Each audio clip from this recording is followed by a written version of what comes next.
gonna keep it low now. If you wanna go, let's go. Let's wrap it up and hit the road. I just got an awesome vibe, striking the winner post now. Liberty's on my mind. We've taken off, we've left the ground. You gotta understand that we get one chance, one chance. You will never regret the things that we'll do. 'Cause I wanna drive through the summer night. And when we are old and gray, we'll look back at this summer night. This summer night, this summer night. Sleeping in the back of a van, roaming in the wilderness. We never need a plan. We'll be alright, just you and I. Singing from the top of our lungs, dancing by the lakeside. Gonna do it while we're young. In a moment it will all be gone. You gotta understand that we get one chance, one chance. You will never regret the things that we'll do. What's up guys, welcome back to the channel. I hope you guys are doing great. तो दोस्तों आज की video बहुत ही खास है क्योंकि आज ये जो वीडियो शूट मैं कर रहा हूँ ये है सोनी का ZV-E10 ब्लॉगिंग कैमरा। और ये जो है कैमरा मुझे मिला है सोनी की तरफ से। उसका एक कॉन्टेस्ट था APS-C कैमरास का जहाँ पे हमने ये कैमरा जीता था बैक इन नवंबर। लेकिन बहुत सारे अप्स एंड डाउन चल रहे थे लाइव के अंदर, तो उसके बाद हमने सोचा कि एक परफेक्ट ब्रेक लिया जाए। और वही ब्रेक लेने हम लोग आए हैं गोवा के अंदर। और अभी हम लोग बैठे हैं कैंडोलिन बीच के ऊपर। और यहाँ पे मैंने सोचा what will be the best time then this one. तो यहाँ पे हम लोगों ने सोचा कि चलिए आज ये कैमरा का भी रिव्यू कर लेते हैं। तो मैं ये जो कैमरा है वो आई थिंक 2-3 दिनों से अभी यूज़ कर रहा हूँ गोवा के अंदर। काफ़ी सारी फुटेजेस जो है वो इन बिटवीन में डालता जाऊँगा और यहाँ पे मैं आज फुल ऑन रिव्यू करने वाला हूँ। तो बेसिकली गाइज ये कैमरा जो है वो एंटायरली बेस्ड है टूवर्ड्स ब्लॉगर्स के, जो ब्लॉगर्स की नीड्स है उसके हिसाब से जो है ये कैमरा बनाया गया है। और दूसरी बात मैं बता देता हूँ कि अगर मेरी आवाज़ ठीक से ना आई तो उसका मतलब समझ लेना कि इसका माइक जो है वो विंड प्रोटेक्ट और ये सारी चीज़ें उतनी अच्छी तरीके से नहीं कर रहा जितनी इसको करना चाहिए। अभी मैं बैठा हूँ बीच के ऊपर और यहाँ पे जो है विंड काफ़ी अच्छी तरीके से चल रही है और सारा रिकॉर्डिंग जो है वो इसके इनबिल्ट माइक से ही चल रहा है। तो ये कैमरा गाइज अराउंड लाइक 65,000 तक का आता है और ये एक APS-C सेंसर कैमरा है।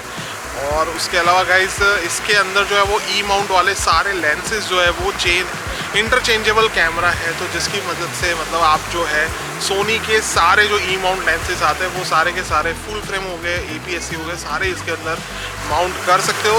That is the best thing मुझे जो लग रही है कि सोनी का सारे के सारे जो आपके पास जो भी लेंसेज हो गए, अगर आप इवन APS-C से फुल फ्रेम भी जाते हो तो यहाँ पर आप जो है उसको यूज़ कर पाएंगे। ऑलराइट गाइस, तो चलिए बेसिक फीचर्स देख लेते हैं इस कैमरा के। तो ये जो कैमरा है वो 4K कैमरा है, तो इसका मतलब ये जो है वो शूट कर सकता है अप टू 30 फ्रेम्स पर सेकंड इन 4K और 1080p के अंदर मतलब HD के अंदर ये रिकॉर्ड कर पाएगा अप टू 120 फ्रेम्स पर सेकंड इन स्लो मोशन। लेकिन स्लो मोशन के अंदर जो है आपकी वॉइस रिकॉर्ड नहीं होगी। तो अगर आपको HD के अंदर स्लो मोशन हल्का सा चाहिए तो आप 60 FPS पे जो है आपके साउंड के साथ जो है वीडियो रिकॉर्ड कर पाएंगे। उसके अलावा गाइस यहाँ पे जो एक टिल्ट LCD स्क्रीन है उसके ऊपर के साइड पे जो है वो माइक दिया गया है, वो डायरेक्शनल माइक है जो काफ़ी अच्छा है और उसका जो नॉइज़ कैंसलिंग एबिलिटी है वो भी बहुत अच्छी है। आप यहाँ पे जो स्क्रीन के ऊपर देख रहे हो ये मेरा 13 मिनी फ़ोन है, iPhone 13 मिनी है। तो उसके सामने आपने देखा कि इसकी साइज़ जो है वो काफ़ी छोटी है।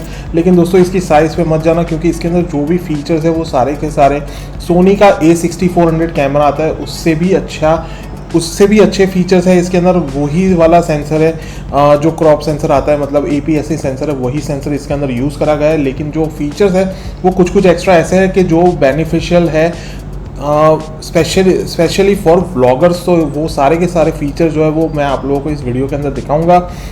कुछ कॉन्स भी हैं वो भी हम लोग डिस्कस करेंगे। तो चलिए वापस चलते हैं बीच के ऊपर और वहाँ पे मैं आप लोगों को सारे सैंपल्स और ये सारी चीज़ें जो है हम लोग आगे डिस्कस करते हैं। बाय द वे गाइस, ये सारा का सारा जो शूट है वो सारा मैं ऑटो के ऊपर कर रहा हूँ। कोई भी प्रोफाइल मैंने चेंज नहीं की है, सब कुछ ऑटो के ऊपर चल रहा है क्योंकि मैं दिखाना चाहता हूँ कि भाई इस कैमरा की कैपेबिलिटी है तो वो एक नॉर्मल आदमी अगर यूज़ करेगा कि मतलब किसी ने भी ले लिया तो उस बंदे को अगर कुछ भी नॉलेज नहीं है और ये डायरेक्टली प्लग इन प्ले करना है तो वो कैसे कर सकते हैं और क्या रिजल्ट वो जो है वो एक्सपेक्ट कर सकते हैं, राइट। तो बात करते हैं इसकी स्टेबिलिटी के बारे में। तो हाँ गाइस, तो इसके अंदर जो है एक तो लेंस आपका जो हो गया वो ऑप्टिकल स्टेबलाइजेशन वाला होना चाहिए, एक तरीके से वो स्टेबलाइजेशन होता है, और दूसरा स्टेबलाइजेशन होता है कि जिसके अंदर कैमरा बॉडी इटसेल्फ भी जो है वो स्टेबलाइज करता है, और तीसरा जो पार्ट है जिसके अंदर गाइज ये जो कैमरा स्टेबलाइजेशन होगा तो वो डायरेक्टली सॉफ्टवेयर के अंदर होता है। आप लोगों को कैमरा के अंदर कुछ भी अनेबल नहीं करना है, राइट। तो ये एक स्टेबिलिटी का पार्ट आ गया जिसके सैंपल में आप लोगों को दिखाना। राइट गाइस, तो ये जो है वो फर्स्ट कैमरा सैंपल है जिसके अंदर हमने सिर्फ लेंस का स्टेबलाइजेशन मोड ऑन रखा है, बॉडी स्टेबलाइजेशन ऑन नहीं है। तो गाइज ये जो है वो विदाउट एनी स्टेबलाइजेशन है जिसके अंदर मैंने सारा स्टेबलाइजेशन ऑफ करा हुआ है। यू कैन सी कि यहाँ पे पूरा वाइड व्यू जो है वो परफेक्ट आ रहा है, ठीक है। अब मैं जो है वो दूसरा क्लिप आपको दिखाता हूँ जिसके अंदर मैंने एक्टिव स्टेबलाइजेशन मतलब जो कैमरा बॉडी है वो स्टेबलाइजेशन और लेंस का वो दोनों ऑन रखा है। तो आप देख लेना कि कितना क्रॉप हो जाता है वहाँ पे। अब ये जो है गाइज आप लोगों को लगेगा कि कैमरा जो है मैंने ट्राइपॉड के ऊपर लगाया हुआ है, लेकिन ये एक्चुअली एक्टिव स्टेबलाइजेशन है जिसके अंदर क्या होता है गाइज कि सारे के सारे एंगल से मेरे को जो है फ्रेम के अंदर बीच में रखेगा कैमरा, और बाकी की चीज़ें जो है वो अप्स एंड डाउन होती जाएगी। तो जिसकी मदद से जो है गाइज बहुत ही स्टेबल फुटेज आती है, जस्ट लाइक गोप्रो। लेकिन गोप्रो जितना तो बढ़िया नहीं बोलूँगा, बट हाँ वैसी वाली फुटेज जो है आप लोगों को दिखने मिलेगी। लेकिन यहाँ पे जो जितने भी मेरे जो हाथ के माइनर शेक्स होंगे या कोई भी चीज़ हुई, या तो फिर मैं यहाँ पे खड़ा भी होऊंगा, खड़ा होकर मैं अगर चल रहा हूँ, लेट्स सी, तो ये चीज़ें भी जो है वो बहुत ही स्टेबल तरीके से चलेगी। एंड तो आप लोगों को ये जो चीज़ है वो काफ़ी अच्छा फ़ायदा दे सकती है, लेकिन इसके लिए आप लोगों को गाइस 16 mm से भी ज़्यादा लंबा, मतलब लंबा तो नहीं बोलते, वाइड लेंस आप लोगों को चाहिए होगा, बिकॉज नोबडी वांट्स टू सी कि आपका फेस जो है वो पूरा का पूरा कैमरा कवर कर ले, मतलब पूरी स्क्रीन कवर कर ले। और बैकग्राउंड ब्लर से याद आया गाइस, इसके अंदर एक और भी अच्छा, एक बहुत अच्छा फीचर है। अब ये फीचर ऐसा है गाइस कि अगर आप लोगों को कुछ भी नहीं पता कि भाई बैकग्राउंड ब्लर के लिए क्या अच्छा रहना चाहिए, कि भाई एक तो बैकग्राउंड ब्लर के लिए आप लोग बोलो कि भाई एक तो अपर्चर सेट करना पड़ेगा, ISO उसके हिसाब से सेट करना पड़ेगा, तब जाकर जो है वो इतना अच्छा एक्सपोजर और उसके साथ जो है बैकग्राउंड ब्लर भी अच्छा हो। तो यहाँ पे एक बटन आता है गाइस क्लियर बैकग्राउंड वाला, अगर मैं वो प्रेस करता हूँ तो आप लोग जो है डी फोकस, पीछे का जो बैकग्राउंड है वो ज़्यादा डी फोकस हो जाएगा। और यहाँ पे मैं चेंज कर लेता हूँ तो यहाँ पे ये जो है वो बैकग्राउंड क्लियर हो गया।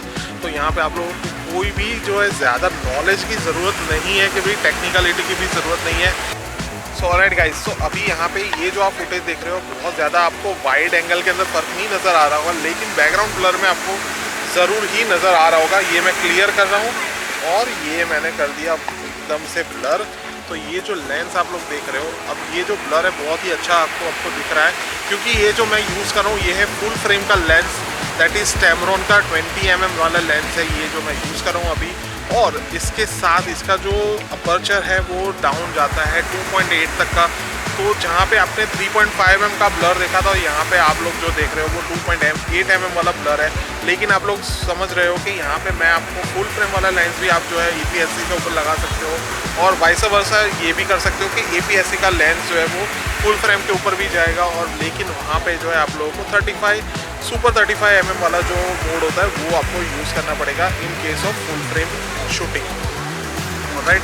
तो ये एक फीचर हो गया जो मैं आप लोगों को बता रहा था। एक तो ये क्लियर ब्लर वाला बहुत ही बढ़िया फीचर है जिसके अंदर हमें कुछ भी नहीं करना, ऑटोमेटिकली एक क्लियर ब्लर हो गया, और यहाँ पे जो है ऑटोमेटिकली ये जो है ब्लर चालू कर दिया। और भी एक दूसरा फीचर है जो मैं आप लोगों को दिखा रहा हूँ अभी। तो बहुत ही बढ़िया एक फीचर दूसरा ये है गाइस, यूट्यूबर्स जो है बहुत टाइम पे ऐसा होता है कि हम लोग एक प्रोडक्ट शोकेस करते हैं, ये सारी चीज़ें करते हैं, तो उस टाइम पे ना बहुत बार आप लोगों ने देखा होगा कि लोग प्रोडक्ट के आगे ऐसे हाथ रख देते हैं जिसकी मदद से कैमरा को जो है वो फोकस करने के लिए बहुत ही अच्छे तरीके से वो फोकस कर पाए। तो इस कैमरा के अंदर गाइस एक फीचर है जिसका नाम है प्रोडक्ट शोकेस मोड। अब जिसके अंदर क्या है कि मैं जैसे ही इसको मैंने ऑन कर दिया तो आप लोग समझ पा रहे हो, सीधा इसने जो है प्रोडक्ट के ऊपर फोकस कर दिया। यहाँ पे मैंने नीचे करा, तुरंत ही लाइटनिंग फास्ट इसका फोकस है। यहाँ पे जो लेंस है ये जो मैंने दिखा रहा था ये जो है 16 to 50 mm वाला APS-C का इसका लेंस है, लेकिन आप बैकग्राउंड ब्लर वगैरह देख रहे हो सब कुछ ऑटोमेटिकली हो रहा है गाइस, मैं कुछ भी नहीं कर रहा। ये सारी की सारी चीज़ें गाइस सिर्फ एक मोड से हो रही है, सीधा आप लोगों को कर देना है। यहाँ पे आप लोग एकदम देख रहे हो क्लैरिटी इसकी बहुत ही बढ़िया है। तो जैसे मैंने पीछे लिया सीधा इसने मेरे मुंह के ऊपर फोकस कर लिया। तो सेम चीज़ जो है इसके लेंस के साथ, हर एक लेंस के साथ जो है ये चीज़ जाएगी। तो that is the best thing. आप लोग देख रहे हो जैसे बहुत ही बढ़िया इसका जो है फोकस जा रहा है। तो that is the product showcase mode. और एक दूसरा मोड है गाइस, बहुत ही फनी सा है, लेकिन काफ़ी लोग इसको यूज़ करते हैं अपने फ़ोन्स के साथ। तो चलिए वो भी मैं आप लोगों को दिखा देता हूँ। सो ऑलराइट गाइस, आप लोग अगर देख रहे होगे तो मेरी स्किन जो है एकदम सॉफ्ट इसने कर दी है। अब ये जो मोड है इसके अंदर इसको ब्यूटी मोड या तो स्किन सॉफ्टनिंग मोड बोलते हैं। अब ये ब्यूटी मोड हो गया, तो आप लोगों को मैं दिखा देता हूँ। इसके अंदर भी अलग अलग लेवल है। ये एकदम हाई वाला है जिसके अंदर इसने मेरी जो AI के थ्रू जो है वो पूरी स्किन जो है एकदम सॉफ्ट कर दी है। ना कोई ब्लैमिशेस दिखेंगे, ना एकदम सारे जो खड्डे वड्डे जो है स्किन के, जो भी रफ पैचेस होते हैं वो सारा इससे क्लियर कर दिया। Now let's do that is lowest one, that's the medium one और दैट्स द हाई वन। तो आप लोग देख रहे हो difference, lowest, medium, high end of. तो यहाँ पे आप लोग डिफरेंस देख पा रहे होंगे, highest, of, high, low, medium end of. तो ये कुछ फीचर है गाइज, इसको गिमिक तो नहीं बोलूँगा, लेकिन इस चीज़ का फीचर जो है वो काफ़ी, जो ब्यूटी ब्लॉगर्स हो गए या तो फिर जिन लोगों को वैसे मतलब फ़ोन के थ्रू भी वैसे ब्लॉग करते थे, तो उन लोगों के लिए गाइज ये फीचर मेरे ख्याल से काफ़ी जो है वो इम्पोर्टेंट है और काफ़ी यूज़फुल रहता है गाइज। सो बहुत ही बढ़िया फीचर है।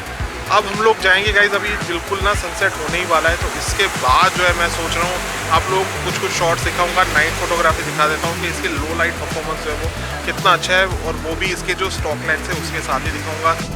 ऑलराइट गाइस, तो यहाँ पे आप लोग जैसे देख रहे हो हम लोग आ गए अभी लो लाइट एरिया के अंदर, मतलब कि स्ट्रीट्स के ऊपर आ गए, और यहाँ पे स्ट्रीट लाइटिंग के अंदर, और ये जैसे रेस्टोरेंट का लो लाइटिंग है थोड़ा सा, तो यहाँ पे भी जो है इसका लाइटिंग काफ़ी अच्छा दिख रहा है। और ये दूसरी फुटेज आप लोग देख रहे हो जो कि सीधी सी डायरेक्ट बीच के ऊपर ही है, और वहाँ पे भी आप लोग देख रहे हो कि बहुत ही मिनिमल लाइटिंग के अंदर भी इसका परफॉर्मेंस काफ़ी अच्छा है और आउट ऑफ द बॉक्स है। मैंने कोई भी इसके अंदर ISO कुछ भी चेंज नहीं करा, बिल्कुल out of the box auto के ऊपर ये सारा सेटिंग चल रहा है।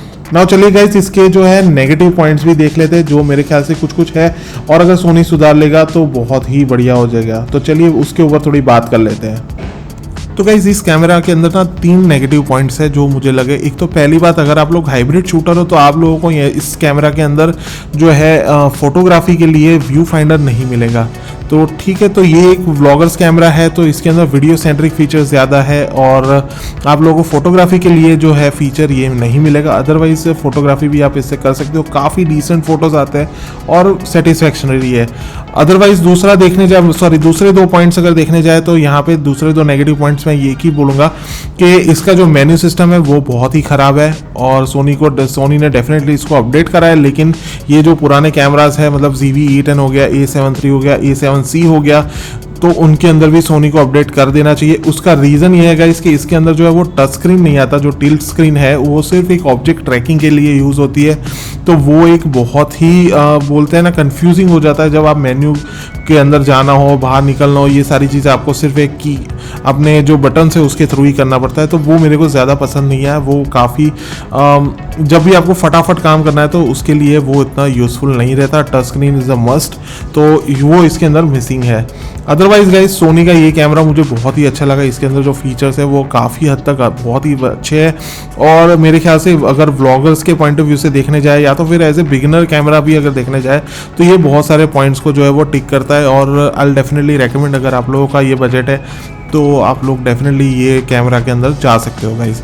तो गाइज, आई होप आप लोगों को आज की जो वीडियो है वो अच्छी लगी होगी, और अगर अच्छी लगी तो गाइज डेफिनेटली वीडियो को लाइक एंड शेयर कर देना, एंड श्योर गाइज चैनल को सपोर्ट करने के लिए सब्सक्राइब कर देना गाइज। मिलेंगे नेक्स्ट वीडियो में, till then bye bye, take care.